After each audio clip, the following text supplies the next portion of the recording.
नमस्कार।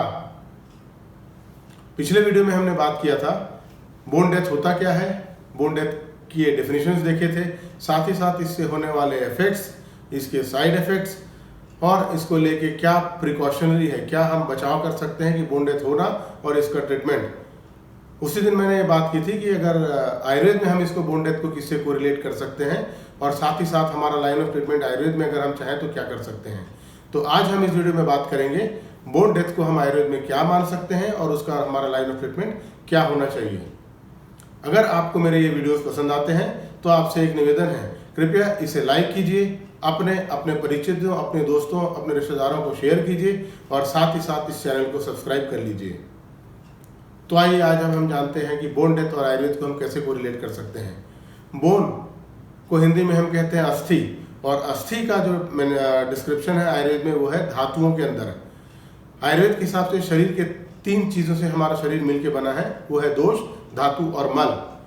दोष 3 होते हैं, मल धातुएं 7 होती हैं और मल, ये तीनों को मिलाकर एक प्रॉपर स्वस्थ व्यक्ति है, हेल्दी इंसान बनता है अगर ये तीनों अपने अपने नॉर्मल लेवल पे है, इक्विलिब्रियम में है।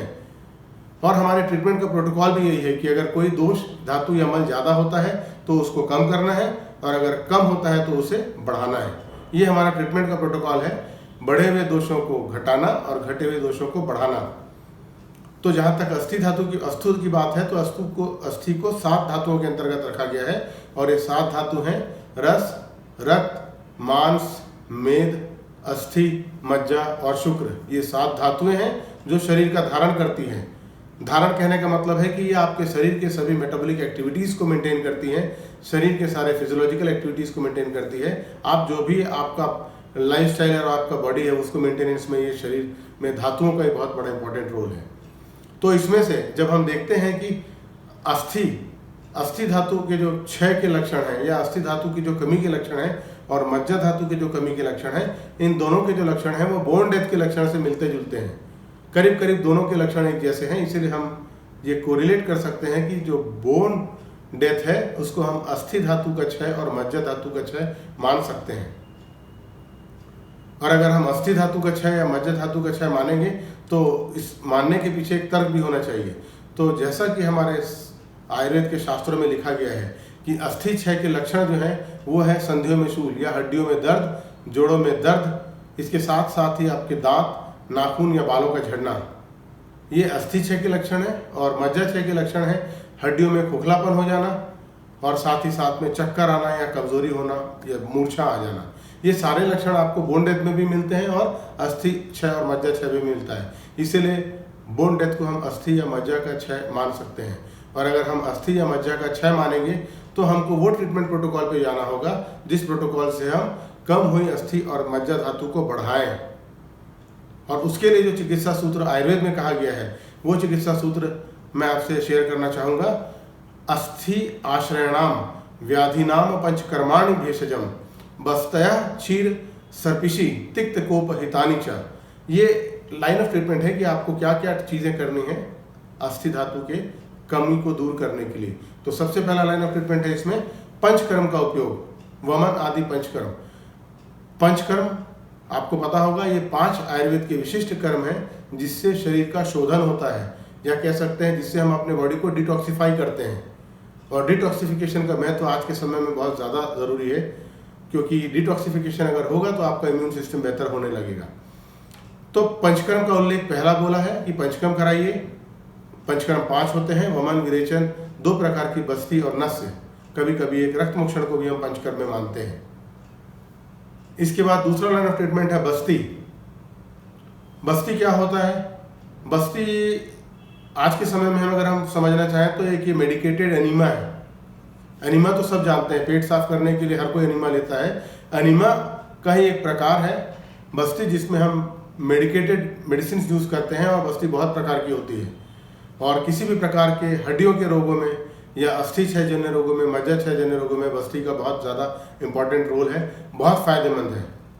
और इसकी उपयोगिता तो आयुर्वेद में तो ऐसा तक लिखा गया है कि सारे करीब करीब सभी बीमारियों का इलाज बस्ती से संभव है। और इसके अगर आप प्रॉपर तरीके से बस्ती का उपयोग करेंगे तो ड्रामेटिक रिजल्ट से बहुत चमत्कारिक लाभ प्राप्त होते हैं। इसलिए दूसरा लाइन ऑफ ट्रीटमेंट बोला उन्होंने बस्ती देने के लिए। जो तीसरा लाइन ऑफ ट्रीटमेंट है वो बोला क्षीर सर्पिसी तिक्त कोपहितानी च। इसका मतलब है कि ऐसे औषधियाँ जो तिक्त रस से गुण हो युक्त हो, उन रसों से सिद्ध घी या दूध इनका सेवन करना है, इनको पीना है। दूध और घी पीना है तिक्त रस के द्रव्यों से सिद्ध करके। अभी आगे हम डिस्कस करेंगे कि तिक्त रस क्या है।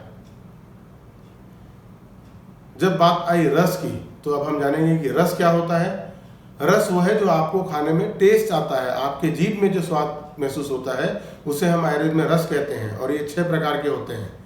मधुर मतलब मीठा रस, अम्ल मतलब खट्टा रस, लवण मतलब नमकीन रस, मधुर अम्ल लवण, कटु, कटु मतलब तीखा रस, जैसे मिर्ची खाने से आपको तीखापन लगता है वो है कटु, तिक्त, तिक्त मतलब कड़वा रस, और कषाय मतलब कसैला रस। ये 6 रस हैं। हमारे डाइट में इन 6 रसों का बैलेंस्ड अमाउंट होना चाहिए, ना कम ना अधिक। तो इसमें भी अगर आपको अस्थि का प्रॉब्लम है, अगर आपको बोन रिलेटेड प्रॉब्लम्स है, तो आपको तिक्त रस का सेवन करना है ज़्यादा मात्रा में। जनरली हम तिक्त रस का सेवन ज़्यादा नहीं करते क्योंकि ये अपने आप में दूसरी परेशानियां लेके आता है, साइड इफ़ेक्ट्स भी होते हैं उसके। लेकिन उसी साइड इफ़ेक्ट को दूर करने के लिए आपको तिक्त रस का प्रयोग दूध या घी के साथ करने के लिए बोला है, ताकि आपकी बॉडी में ज़्यादा ड्राइनेस ना हो और तिक्त रस के अधिक सेवन से जो आपको नुकसान हो सकता है वो ना हो। तो ये हो गया एक लाइन ऑफ ट्रीटमेंट। तिक्त, तिक्त रस जो है उसको हम कड़वा रस मानते हैं, कड़वा रस कहते हैं। और कड़वा रस के क्या फ़ायदे हैं? टेस्ट में तो बहुत कड़वा है, लेकिन उसके फ़ायदे इतने बहुत ज़्यादा हैं कि आप सुनेंगे तो ताजुब करेंगे कि नीम गिलोय, ये कड़वा रस है ना, हम बोलते हैं कि नीम चढ़ा करेला, या ऐसा कुछ एक कहावत है। तो जितने भी कड़वे रस प्रधान द्रव्य हैं, जितने भी कड़वी दवाइयाँ हैं, या जितने भी कड़वी सब्जियाँ हैं या औषधियाँ हैं, ये सभी कड़वे रस अपने स्वाद में तो कड़वे हैं, लेकिन बाकी आपके भोजन में, आपके डाइट में इन्हीं कड़वे रसों से टेस्ट डेवलप होता है। आपके जीभ को जो टेस्ट मिलता है और फूड की जो एपेटाइट डेवलप होती है वो इन्हीं तिक्त रस के कारण होता है। इसीलिए तिक्त रस खुद तो कड़वे हैं, लेकिन इसके फायदे बहुत ज़्यादा हैं। इसके साथ ही साथ जो तिक्त रस है वो आपके डाइजेस्टिव कैपेसिटी को बढ़ाता है। डाइजेस्टिव कैपेसिटी बढ़ेगी तो आप जो खाएंगे वो बहुत ईजी वे में डाइजेस्ट हो जाएगा। जठराग्नि या पाचक अग्नि बोलते हैं इसको, ये भी प्रॉपर तरीके से बढ़ाने में तिक्त रस बहुत इंपॉर्टेंट है। तिक्त रस के और भी फायदे हैं, जैसे अगर आपको बर्निंग सेंसेशन हो रहा है, हाथ पैर में जलन है, तिक्त रस प्रधान दवाइयाँ लेंगे या औषधियाँ लेंगे या आहार लेंगे तो आपको बर्निंग सेंसेशन में आराम होगा। साथ ही साथ में अगर आपको स्किन डिजीज़ है, कोई त्वचा की परेशानी है या कोई आपको एलर्जी है, तो तिक्त रस की दवाइयाँ बहुत फ़ायदा करती हैं। साथ ही साथ में तिक्त रस जो है वो आपके फीवर, अगर फीवर ज़्यादा है तो हम लोग फीवर में आयुर्वेदिक डॉक्टर्स मोस्टली तिक्त रस प्रधान औषधियाँ देते हैं ताकि फीवर आपको जल्दी ठीक हो। मैं अब आपको बताऊंगा कुछ एक मेडिसिन ऐसी जो आपको भी पता है, हम खाते हैं पर रस नहीं आइडिया होता है, पर तिक्त रस प्रधान औषधियाँ आपके फीवर के लिए भी बहुत हेल्पफुल है। एक और इम्पॉर्टेंट चीज़ है कि आपके ये स्किन और मसल को टोन करती है, मतलब आपकी स्किन में चमक लेके आती है, आपके बॉडी को फ्लेक्सिबल बनाती है। और साथ ही साथ बहुत ज़रूरी चीज़ आपकी मोटापे को कम करती है, ओबेसिटी को कम करती है। तो अगर जिनको भी ओबेसिटी से जो प्रॉब्लम है वो भी तिक्त रस की औषधियाँ ज़्यादा उपयोग कर सकते हैं। खुद से नहीं करना है, डॉक्टर से मिलिए, वो आपको प्रिस्क्राइब करेंगे। मैं तो सिर्फ एक आपको सुपरफिशियल जानकारी दे रहा हूँ। साथ ही साथ में तिक्त रस प्रधान जो औषधि हैं उसके कुछ और फायदे हैं, जिसमें एक है क्लेद। क्लेद मतलब जो कुछ लिक्विड सा चिपचिपा पदार्थ होता है, या वसा या फैटी डिपॉजिट या फिर कफ अगर आपकी बॉडी में है तो उसको वो एब्जॉर्ब करता है, खींचता है। कह दीजिए कि अगर आपकी किसी लेयर में कफ ज़्यादा है तो उसको वो डिप्लीट करता है, डिप्लीशन करता है, शोषण करता है। इसीलिए ऐसा हो सकता है कि जब हम कहते हैं कि अस्थिगत रोगों में तिक्त रस का उपयोग करना चाहिए, इसका मतलब यही है कि अगर किसी कारण से आपके बोन में जो ब्लड सप्लाई हो रही है उसमें किसी कारण से ऑब्स्ट्रक्शन आ रहा है, या तो कोई फैट का डिपोजिशन है या कोई ब्लॉकेज है, तो तिक्त रस प्रधान औषधियाँ जब आप लेंगे तो वो उस ब्लॉकेज को दूर करेगा। और जैसे ही ब्लॉकेज दूर हुआ तो आपके बोन को प्रॉपर ब्लड सप्लाई मिलेगा, प्रॉपर न्यूट्रिशन मिलेगा और आपके बोन फिर से हेल्दी हो जाएंगे, फिर से रिवाइव हो जाएंगे। इतनी बातें तो हो गई। अब ये है कि तिक्त रस वाली दवाइयाँ हैं क्या, या तिक्त रस वाले औषधियाँ खाने पीने को क्या है जो तिक्त रस प्रधान है। तो बहुत कॉमन है, जो हर घर में पाया जाता है, जानते भी हम लोग। सबसे इम्पोर्टेंट है वो है नीम। नीम के बेनिफिट्स आप सभी को पता है। नीम तिक्त रस प्रधान दवाई है। नीम के पत्ते, नीम की छाल, नीम का जड़, नीम का सब कुछ उपयोगी है।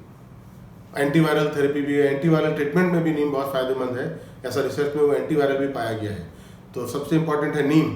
एक और दवाई जिसके बारे में हम लोग डिस्कस कर चुके हैं, अमृता, या इसको हम गिलोय कहते हैं, ये भी तिक्त रस प्रधान औषधि है। फीवर में भी हम यूज़ करते हैं गिलोय को। तो दूसरी दवाई है गिलोय। तीसरा है करेला। सब खाते हैं, डायबिटीज़ में तो खाते हैं, ऐसे भी खाते हैं, पर जनरली हम लोग कम खाते हैं कि कड़वा है। लेकिन आपको बताया कड़वा है, लेकिन आपके लिए, आपके शरीर के लिए वो मीठा है। इसलिए नीम, परवल, गिलोय, इनका सेवन कर सकते हैं। करेला, साथ ही चिरायता। डायबिटीज़ के लोगों को, रोगियों को पता है चिरायता क्या होता है। चिरायता भी एक प्रकार का बहुत ही कड़वा द्रव्य है और पौधा है, लेकिन ये भी बहुत एंटीवायरल प्रॉपर्टीज़ के साथ है। चिरायते का आप उपयोग कर सकते हैं। साथ ही वृहद पंचमूल जैसे बेल या दशमूल, ये भी आपका तिक्त रस प्रधान दवाई है। तो ये जनरल आपको एक आइडिया बताया कि तिक्त रस प्रधान औषधियाँ, तिक्त रस प्रधान द्रव्य आहार आपको सेवन करना है। अगर आपको बोन डेथ या बोन डेथ जैसा कोई प्रॉब्लम या अस्थि क्षय से संबंधित कोई प्रॉब्लम है, तो आपको बहुत बेनिफिशियल होगा, आप यूज़ कर सकते हैं। शर्त एक ही है कि आपको अपने डॉक्टर से कंसल्ट करना है, अपने क्षेत्र के आयुर्वेद चिकित्सक से, विशेषज्ञों से मिलिए, उनसे कंसल्ट करिए। आपको अगर कोई प्रॉब्लम हो रही है तो उससे संबंधित क्या थेरेपी आपके लिए बेटर है वो डिसाइड करेंगे और आपको दवाइयाँ लेनी है। मेडिसिन भी बहुत सारी है।